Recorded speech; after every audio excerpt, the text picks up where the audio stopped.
Hello, everybody. My name is Tony Murdock, and welcome to this special edition of one of my signature workshops, How to Get a Good Night's Sleep. Many people are having trouble sleeping these days, so it's my pleasure to share these techniques to a wider audience. I'm going to begin with a poem by William Wordsworth. It is called To Sleep. A flock of sheep that leisurely pass by one after one, the sound of rain and bees murmuring, the fall of rivers, winds, and seas, smooth fields, white sheets of water, and pure sky. I've thought of all by turns, and still I lie, sleepless. And soon the small birds' melodies must hear, first uttered from my orchard trees, and the first cuckoo's melancholy cry. Even thus last night, and 2 nights more I lay, and could not win thee, sleep, by any stealth. So do not let me wear tonight away. Without thee, what is all the morning's wealth? Come, blessed barrier between day and day, dear mother of fresh thoughts and joyous health. We all want to have a good night's sleep. During this session, I will share a number of techniques that I have learned to sleep better, and I have been sharing these with people over the years. They come from a variety of different sources, traditions. I'm also going to share what the experts call sleep hygiene. When I first started to do this workshop, I did a Google search, and I got a lot of top 10 lists, top 10 things to do to help us to sleep. And I'll be sharing a number of those things with you. Things that we should be doing during the day to help us sleep better at night, and perhaps things we should not be doing during the day to help us sleep better at night. So here's the first technique. And it comes from an organization called Feldenkrais. It was part of that internet search. I found it on an online Chatelaine magazine article. And I'm going to share this with you. A lot of people have learned this technique, and a lot of people have found it very beneficial. So we're going to start with what might seem like the most complex practice, but once you get used to it, it's actually quite straightforward. And then we'll work our way through some other techniques. I'm going to demonstrate here, and I'm going to show you my hands. And depending on the angle or the image, whether it's reversed or not, this is my right hand, this is my left. So you need to identify your right, your left. Now with my right hand, I'm going to come in like so and grab my left thumb, encircling the thumb. I stick out my right index finger, and with my left fingers, I grab on like so. Once again, my right hand, grabbing my left thumb like so, sticking out my right index finger, and there we are. You can relax your shoulders now, your arms, and just imagine we're lying in bed on our back. This technique seems to work much better lying on your back. We'll learn some other techniques that don't need to be done on your back. And of course, the lights are out and we close our eyes. We're going to begin by paying attention to our breathing. We pay attention to the in-breath. We pay attention to the out-breath. Just that, watching the breath. We want to get out of the frenetic mind, that place of thinking and worrying and planning. We want the mind to calm down so we can sleep. We start with the breathing, and we continue watching the breath. But we are going to do some very gentle muscle movements. With the next in-breath, with the right hand, gently squeeze the left thumb, and then with the out-breath, relax the squeeze. Breathing in again, very gently squeezing the thumb and relaxing the squeeze with the out-breath. Just follow this rhythm for the next several breaths. Don't squeeze too hard. Less is more.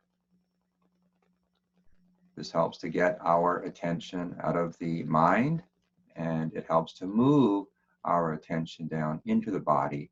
We are paying attention to this very gentle muscle activity. A few more. Right hand gently squeezing the left thumb, relaxing with the out breath.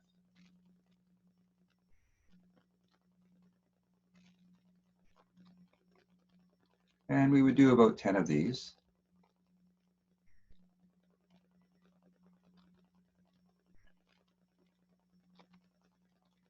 Everyone has their own breathing rhythm.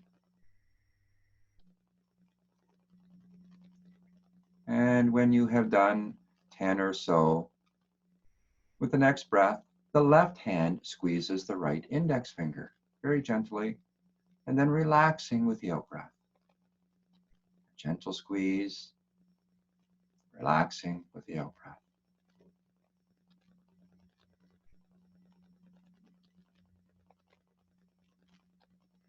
Do a few more here. Remember, the squeezing is very, very gentle.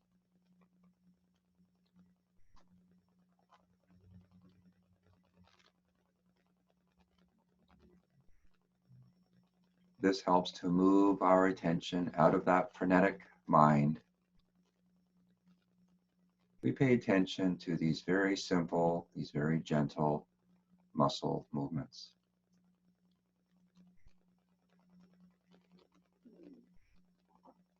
And let's say we've done 10, we can bring our attention back. The idea is that we continue. We go back to the right hand, squeezing the left thumb. We do 10 or so of those. And then if we're still awake, we continue left hand, squeezing the right index finger. Now, the first time that I tried this, I did 10 right hand squeezing the left thumb, 10 left hand squeezing the right index finger, then back to the beginning. I did 10, and I fell asleep. And I was thinking, oh, well, maybe I was tired anyway. I'm not sure how well the technique helped me fall asleep. But the next night it was the same, and then the night after that it was the same.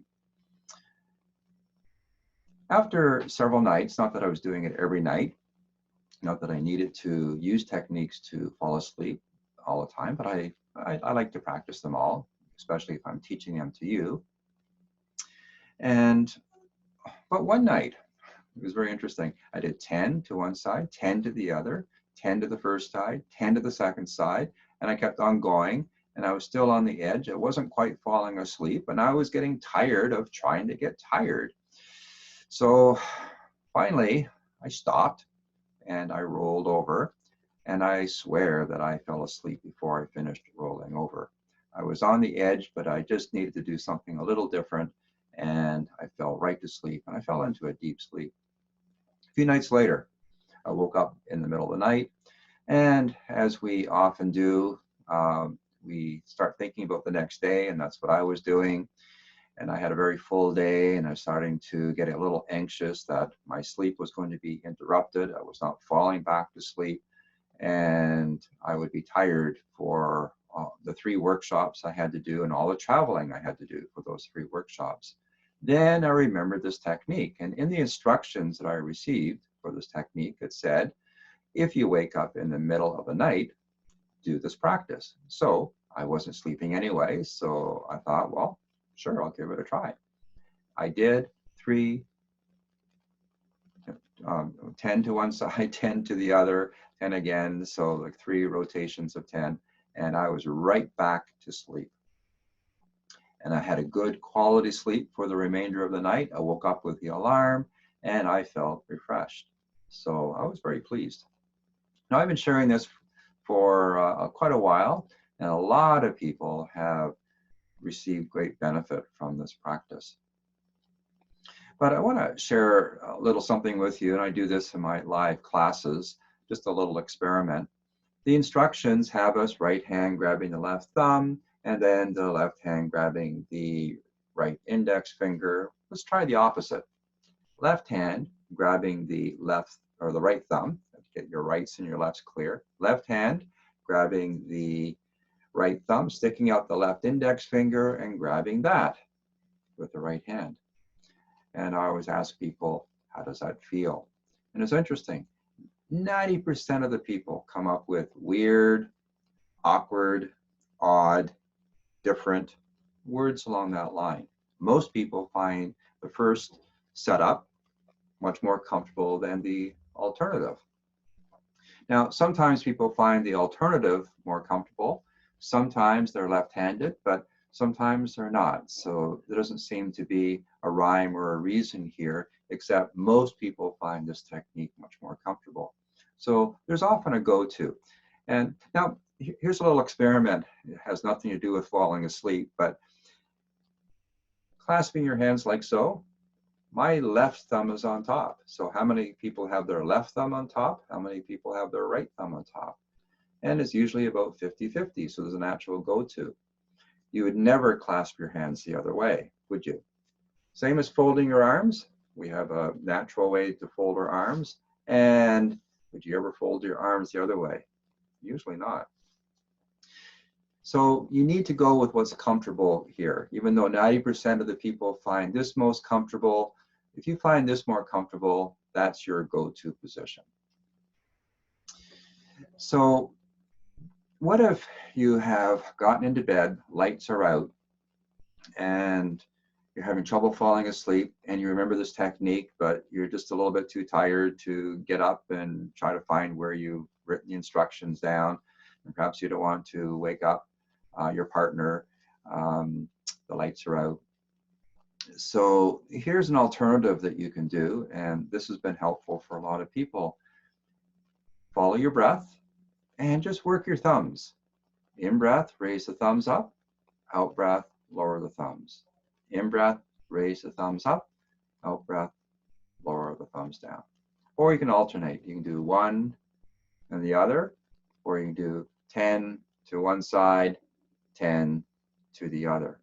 Those gentle muscle movements, getting you out of that mind place that's busy, perhaps planning or worrying, and down into something that relatively mundane, but it's moving your attention out of the brain. Now, the thumbs will work for some people. How about the toes? So I practice this for a bit, and I breathe in, gently lifting the big toes and relaxing with the out breath. Now, in the summer, when I'm teaching this workshop, people have open-toed shoes quite often, and I ask them to raise the big toes only, and lo and behold, all the toes come up, all the toes go down. And you have trouble isolating. Now, it doesn't matter. If all your toes move up, that's okay. If your toes move down, altogether, that's fine too. But you can, with practice, isolate just the big toes. So I practice that. You're putting your attention down to the lowest extremity of your body. It was really, really helpful for me. But I went a step further. So I'm going to share another technique with you, a different standalone practice. And then we're going to apply the alternative that I came up with the movement of the toes and following the breath. So out of ancient yoga, there's a technique to help us meditate, calm the mind for meditation. But this technique, this breathing practice, can help us fall asleep. We pay attention to our breathing. Once again, it's called pranayama. We're controlling the breath in a certain way.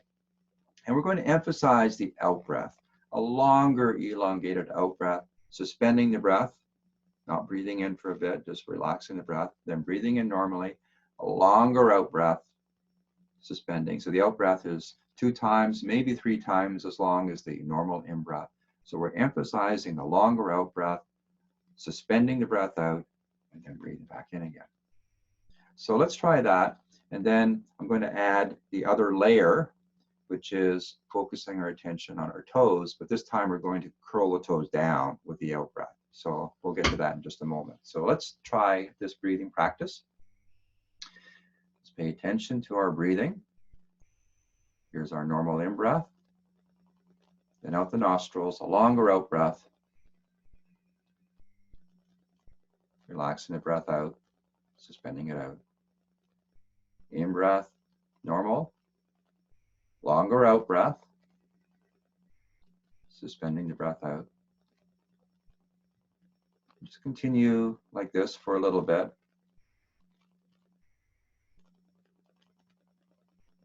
And now with your next out breath, curl your big toes down with the out out breath. Relaxing when you suspend the breath or when you breathe in. Curl the toes down again with the out breath.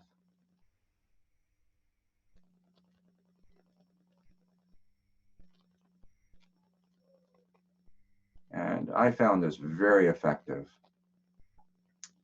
whether I'm doing an afternoon nap, power nap, or if I need that little extra help to fall asleep at night, or if I need help to fall back to sleep if I have woken up in the middle of the night.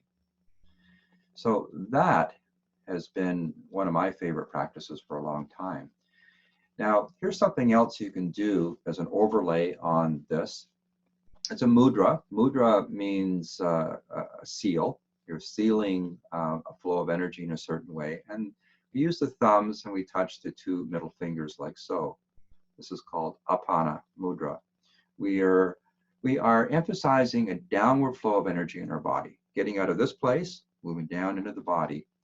And as you are paying attention to that longer out breath, as you are manipulating the toes, curling the toes down with that longer out breath, just hold your fingers like so. And it'll help that sinking feeling or that falling asleep process, getting out of that busy place and moving into the body. So let's try all three of these. Thumbs and the two middle fingers like so. You can relax your arms now. Longer out breath. Suspending. Normal in breath. Longer out breath. Curl those toes down. Just maintain the mudra. Just follow this process.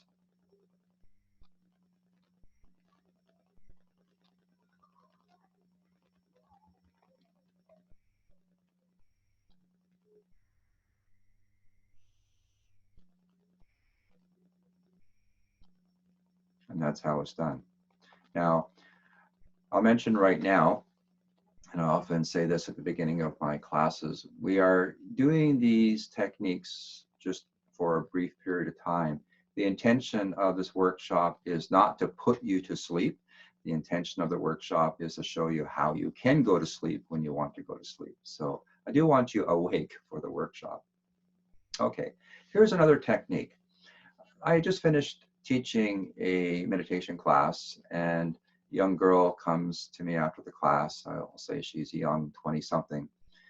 And she was a caregiver for her mother who was ill at home, and she was a university student feeling the stresses, and she was having trouble sleeping. So she asked me at the end of the class, is there anything I can share with her? So here's what I shared with her, and I sent her home to practice. Imagine a luminous mist all around you, and imagine that this luminous mist is filled with peace and harmony.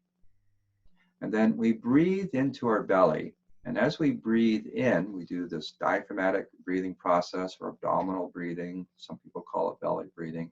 We can place the palms of our hands over our belly, and as we breathe in, the belly goes out into the hands. As we breathe out, the belly comes in and the hands sink down. So as we breathe in, we draw this luminous mist and this peace and this harmony into our belly. And as we breathe out, we imagine this mist and this peace and this harmony distributed throughout the whole body. So it moves down to the toes, up the torso, out the arms, into the head. That's all with the out breath. In breath, we're drawing this mist, this peace, and this harmony in. And then with the out breath, there is this distribution throughout the whole body. And we can say the words peace and harmony in our mind. It's like an affirmation process. We breathe in the peace and harmony. We distribute the peace and harmony throughout.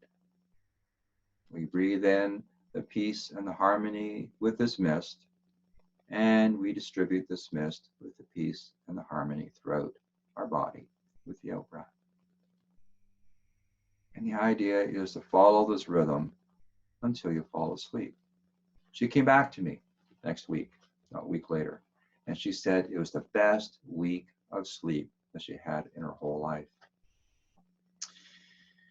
Now, this next technique is called the 3-3-3 breath, although I've seen it as 4-4-4 and even as 5-5-5. The idea is as we breathe in, we mentally count to 3. We immediately, with the out breath, count mental count to 3, and then we hold the breath out for 3. So it's a 3-3-3. We don't hold the breath in.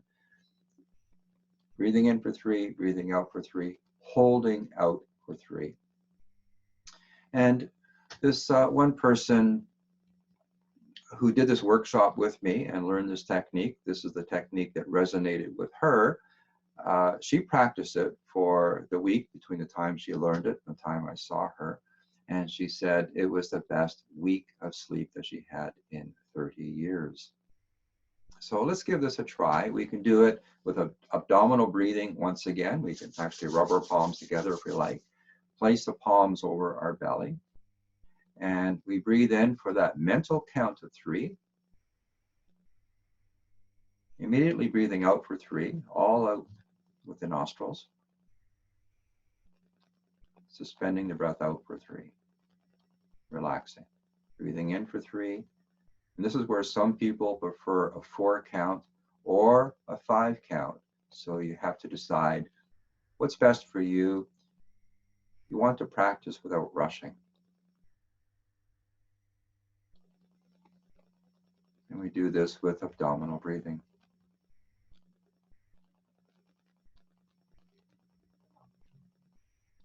And you do this until you fall asleep. Now, why abdominal breathing? Well, babies breathe into the belly. Then as babies grow up, as we grow older, we shift our breathing more to a chest breathing.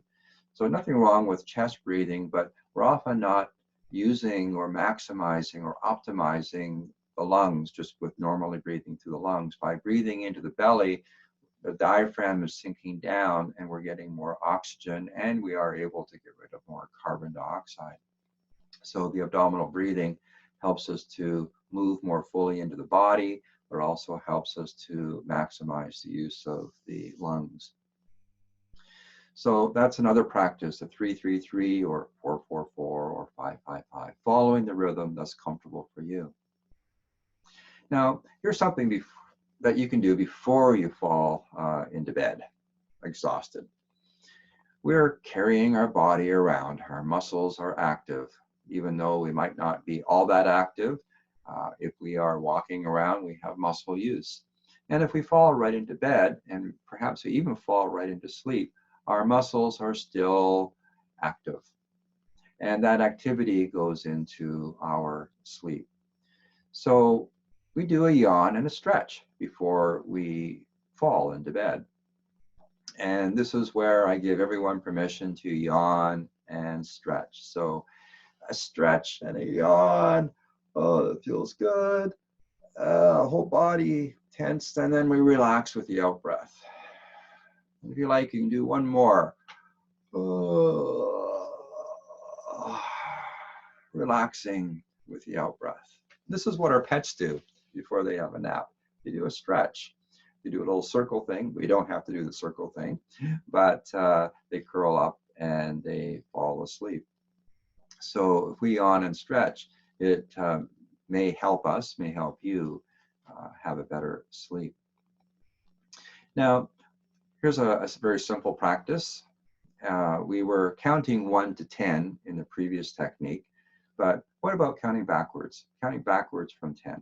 So we follow the in-breath, we follow the out-breath, and either on the in-breath or on the out-breath, I prefer the out-breath, but that's just me, we would mentally say 10. And then in-breath, out-breath, 9. In-breath, out-breath, 8. And we go down to 1 or 0, and then we start over again. And that first technique that we did, counting 1 to 10, you could actually do that with the reverse count, counting backwards from 10. A little bit of self-hypnosis, but not quite. So it just helps that syncing process in falling asleep.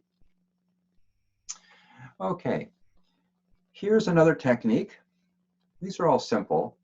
And this particular technique is a meditation technique taught by Thich Nhat Hanh. And he has a phrase that I love to repeat in my meditation classes. The difficulty is in the simplicity. The difficulty is in the simplicity. A lot of his meditation techniques are quite simple, but it's we who make them difficult. So this particular technique that's used for meditation, I've seen people recommend this for the sleep process, and I have used it, and I've used it for meditation, but I've also used it to fall asleep, and it's quite helpful. Again, we follow our breath, and I'll guide you through this process here. Again, we're trying to get out of that busy place, that worrying place quite often that we go to late at night. We follow the in-breath, we follow the out-breath. We can pay attention to the breath as the breath flows across the rims of the nostrils.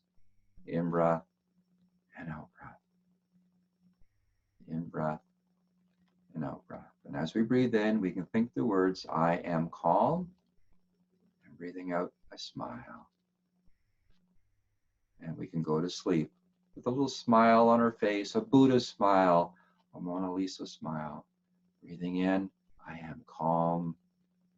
Breathing out, I smile. Just that. Or we can have the words or the attitude. Breathing in, I am in the present moment. And breathing out, I am in a wonderful moment.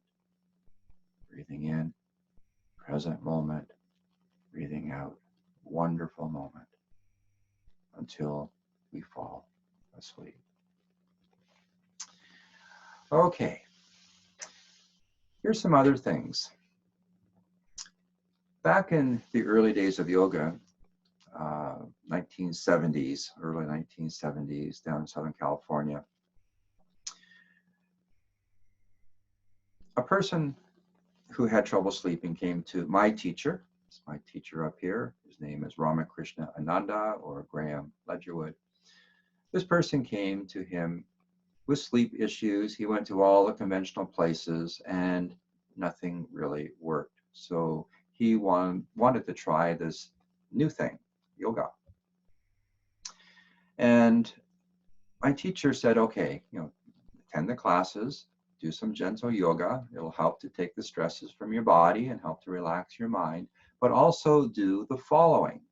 And the following was this. This is a technique that you can do. You can do yoga, of course. Gentle yoga throughout the day will help you sleep better at night. We'll get into that a little bit later. But at the end of the day, before falling into bed, rather than falling into bed exhausted, sit in a chair that's comfortable and light a candle across the room, 15 feet away, preferably. Light that candle and just gaze at the candle and go through your day. From when you woke up, go through your day like a fast newsreel, movie reel. Go through the day, and you might pause and, oh, I really liked how I handled that situation, or I really appreciate or feel grateful for what that person did for me. Or we might pause and say, oh, I didn't handle that situation very well. Perhaps I can do better next time. But we go through the whole day, and we come up to the present moment. It might take about 5 minutes, maybe 10 at the max. And we've reviewed our day, and then we can get into bed, remembering to blow the candle out. And the recommendation was to do this every night for a month. And he did. And at the end of that month, he was getting really good sleeps. He was happier, and he was healthier and more aware, alert, and attentive during the day. So that little ritual of just unwinding at the end of the day with the candle, very primal, and it's very mesmerizing and helps us to focus our attention, relax our attention to help with the sleep process. So you can try that. Now you might try the little electric candles. I've never tried that, but you might give those a try. They may work as well. Now, I'd like to shift the attention here of this particular session and move into what the experts have called sleep hygiene and talk about some of these things, because the techniques work really well. But if you're not taking care of yourself throughout the day, they may very well be interfering. What you're doing during the day or not during the day may be interfering with your ability to sleep. So what the experts have said, I'm going to summarize some key points that I've come across, and hopefully one or two or more of these will resonate with you. And it could be that there's something that's happening during your day that's affecting your ability to sleep at night. That's why we're going through this. So this is what the experts have come up with. Before I get into this, I want to say I did not make any of these up. These have come from that internet search that I did. We are creatures of habit.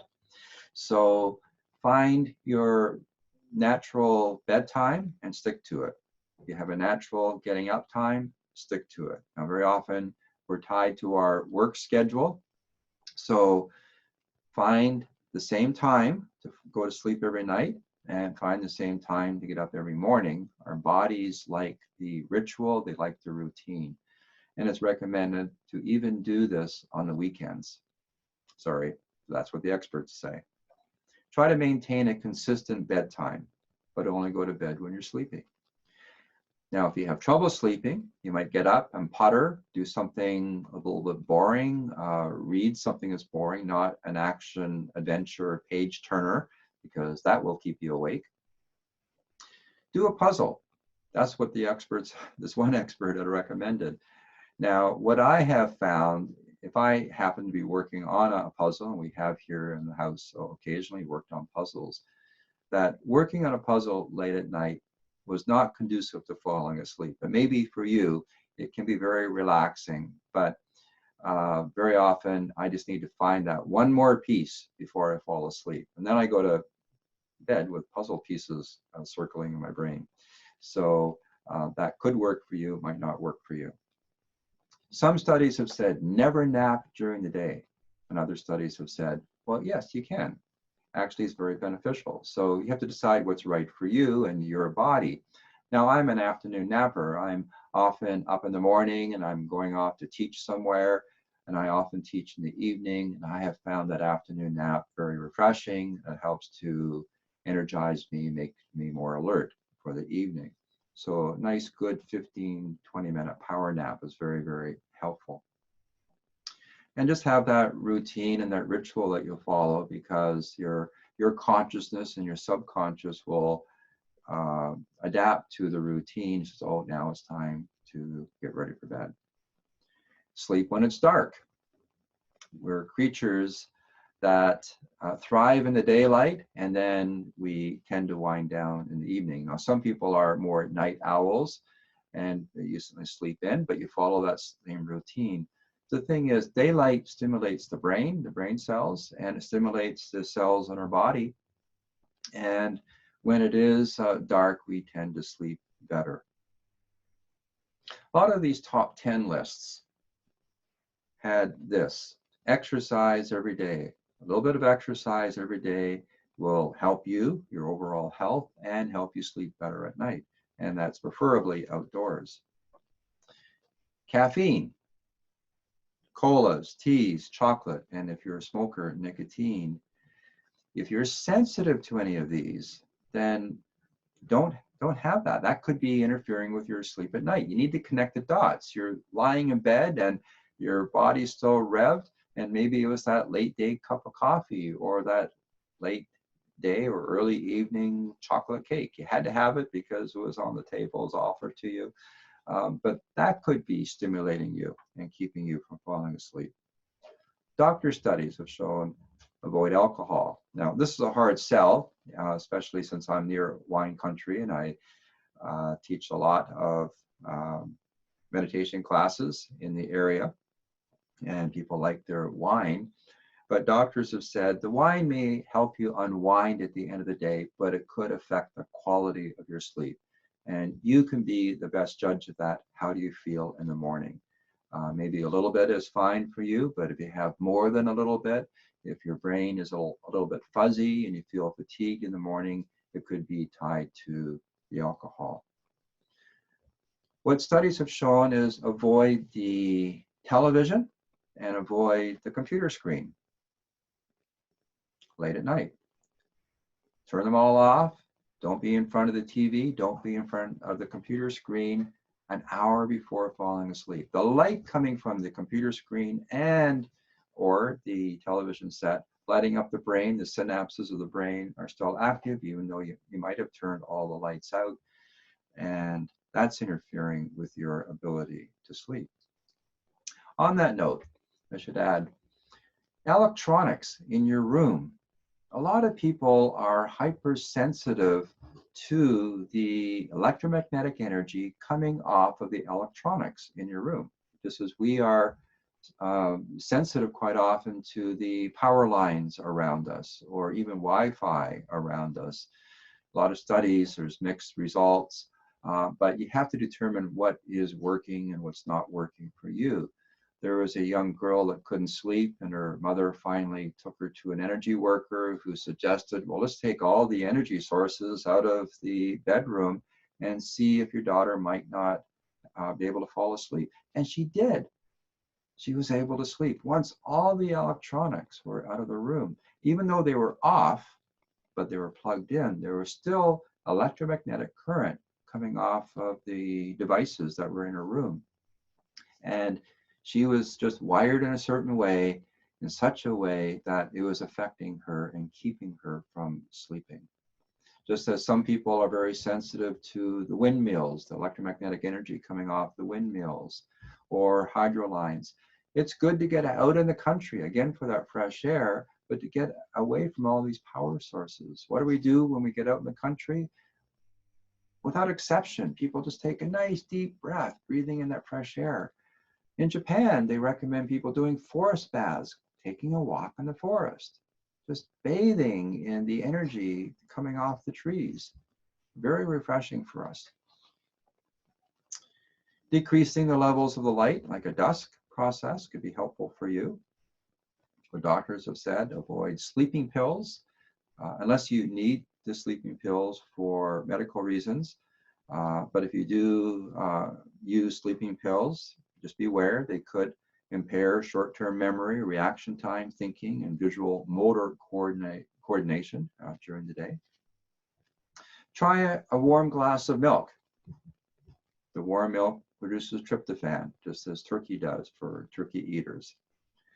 If you need to have a light snack, make sure it is a light snack, a little bit of carbohydrate. And here's the thing. One of the primary reasons I have found for people having difficulty sleeping is indigestion. So if you are experiencing indigestion, it's putting some pressure either in the stomach or in your intestines, or your internal organs are having trouble processing some of the foods that you're eating, and they're keeping you on the edge. And even though you might fall asleep, you're not having good quality sleep. So just check out your digestion. Now, a lot of us these days are developing intolerances to certain foods, even though you may have been brought up on an ethnic diet and you've eaten certain foods all your life. Very often the sources where these foods come from have been different, and soil's been depleted in a lot of areas, and we're not getting the best quality foods. But as we get older too, our body tends to lose its ability to digest foods that we may have been able to eat and digest well when we were younger. So if you have an opportunity, get yourself tested, or just do a self-assessment, just paying close attention to the foods you're eating, the food combining, and what's working, what's not working. I had some testing done and found out, lo and behold, I was not allergic to, but intolerant of gluten. Now, I've been told I could eat anything and get away with it, although I did have digestive issues now and again. And not just gluten, but I had trouble with certain foods, especially the mold and cheeses. So I decided to experiment, and I altered my diet to a gluten-free diet, and I shifted from cow's cheese to goat's cheese, and eliminated a few other items from my diet, and it made a lot of difference. I was able to digest a lot better. So if you are having some digestive issues, here's a few tricks that I've learned along the way, and these tricks come from various sources. They might sound or seem a little bit strange, but they work. Here's my right arm, and here's the inside of my forearm. I'm going to take my left hand and gently stroke from the inside of the thumb to the inside of the elbow. A nice, gentle stroking. And what this is doing, say you've eaten something before going to bed, and it's sitting heavy in your stomach. This process here actually stimulates the valve going from your stomach to your upper intestines. And you might even sense a little shift of the pressure if you were having some pressure there, that pressure keeping you awake. And you might even feel or hear a little gurgle, gurgle. There's a shifting of foodstuffs moving through the digestive tract. So there's that, very, very soothing. Also, you can feel, I know you can't really see with the camera, but feel along the lowest rib or down the sides of your ribs. And if you just feel along here and you find a sore spot, get in there with your finger and just work the sore spot. In all likelihood, there's an organ, one of your organs is having trouble processing the foods, assimilating the foods that you've eaten. And a lot of the organs, internal organs, have nerves that come out and they connect to the ribs. So what's happening, we're finding a sore spot connecting to an organ that is having a little bit of distress, you might say, in processing the food. And this will help to send little signals down, a little bit of helping energy to either our spleen, our liver, our pancreas, our gallbladder, our kidney, depending on where the nerve endings end. And you can feel around, you might find 2 or 3 sore spots, generally it's 1 or 2, and just work into it. And you might very well find that the pressure that you might be feeling in your stomach or in your intestines is being relieved as we are stimulating the digestive process. So is indigestion keeping you awake? Okay. Don't go to bed frustrated. Try to unravel your frustrations. Have an argument with your spouse or your partner. Try to resolve that and not take that into your sleep. If you have a busy mind and your mind is automatically going to the next day and you've got this got-to-do list happening, there's a loop going on, have a pen and paper beside you, or if you're an overly creative person and the ideas start to flow in the late night, write them down. Get them out of the head. Write them down. And they'll be there for you in the morning. And you can just feel more relaxed over the fact that you will remember because there they are written down, and you'll more easily be able to fall asleep. Deep breathing throughout the day helps oxygenate the blood in the brain cells, helps us sleep better at night. Some people like lavender oil scent, or some people will use melatonin. Check with your doctor if you have any issues around or questions, concerns about the use of melatonin. Massage occasionally will help you. Aromatherapy helps some people, acupuncture. Raising your feet, elevating your feet, very often that helps you as well. The environment, just a few notes here on the environment. Just going to shift a couple of things here. Okay, I had inadvertently paused the recording. I'm back now. Your environment. How cool is your room? We tend to sleep better when we are breathing in cooler air during our sleeping cycle. So we often lower the temperature in our house. We have covers that we pull up over ourselves because we know our metabolism slows down our heart rate slows down, our breath rate slows down. So we need to be kept covered. So is your temperature cooler than it is during the day? Is your room well ventilated? If you can, open a window and have some fresh air coming in. Perhaps that's not practical in the city, bringing in too much of the city noise. But make sure your fan is on in the furnace, or perhaps even a fan in the room to help to move air around. Especially if you do have a lot of background noise, the fan may help as a white noise, helping you to sleep better. The room should be as dark as possible. Remember, we sleep better in the dark. And make sure there's the right level of humidity in the room. All of this, you don't want to be too dry. You might wake up coughing because you're just not getting enough moisture in the air. Now, here's something from the yoga tradition that will sound a little bit strange to some. A lot of meditators, especially in the East, prefer facing in the easterly direction when they meditate. That's the direction of the rotation of the earth, the direction of the rising sun. So what some of the yogi experts have suggested is that we sleep with our head pointing, headboard pointing, facing the easterly direction. What they consider that puts us in an alignment with the energies of the earth to help us sleep better. So you could try that. Just check out your bedroom, and we're looking at a variety of things here. Hopefully something here is going to resonate with you and be the one thing that will help you sleep better. North is second best according to the yogis, although a lot of North American Indian traditions prefer the north. So you have to decide what's best for you. But in all the studies that I've seen, south and west are the least preferable. They trigger the subconscious and dreams. So we're trying to find the right thing to do to get good quality sleep.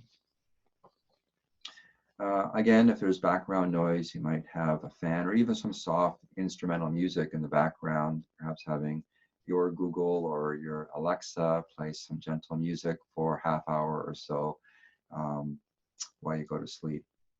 The fabric that you're sleeping on, what are your sheets made of? Good cotton sheets are preferable. Polyester may affect the electromagnetic energy of your body. And it's an unnatural fiber. So a natural fiber, a good Egyptian cotton, you can get them on sale every once in a while. They feel better and actually preferable for a good night's sleep. Electric blankets. If you need to use an electric blanket to warm the bed before you get into bed, don't just turn it off. Make sure it's unplugged. The electromagnetic energy coming from the electric blanket can be interfering with your ability to sleep better. So don't go to sleep with the electric blanket on. It's not good from a safety standpoint, but it's not good for your energy. So too much sleep is not good for us. Too little sleep is not good for us. We need to find the right amount of sleep for us. So for everyone, it's a little bit different. I've had people say, 9 hours is what they need. I know people that can get by on 5 hours, and they're highly functional people. So you need to find out what's right for you. So it's not too much or too little. Your mattress. How firm is your mattress? How old is your mattress? Perhaps what's affecting your ability to sleep well is just having a mattress that's too old, too lumpy. So one thing to realize here as I wrap up is that insomnia is not an ailment. It's a symptom. The stresses of our day could be affecting our ability to sleep at night. Some of these things that I referred to, poor sleep hygiene, the things that we are doing during the day or not doing during the day may be affecting our ability to sleep well at night. So you have to decide what is working for you and what's not working for you. The techniques I shared with you at the beginning are aids. They can help us. I would suggest learning them all, practice them all, find out what's working for you. And what I have found is that something might not work for me one night, it's going to work for another night. And the reverse is also true. What has worked well for me for a long time doesn't work well for me during another stretch. But it could come back down to that extra cup of coffee or hot chocolate that I had that could be stimulating my body and my nervous system and affecting my ability to sleep. So we've covered off a lot of points here, and my hope is that there is something in this seminar that resonates with you, that works for you, so that you can have a good night's sleep. So I'm going to part with a namaste. The soul within me honors the soul within you. And I wish you a good night's sleep, and I wish you sweet dreams. Bye for now, and we'll see you next time.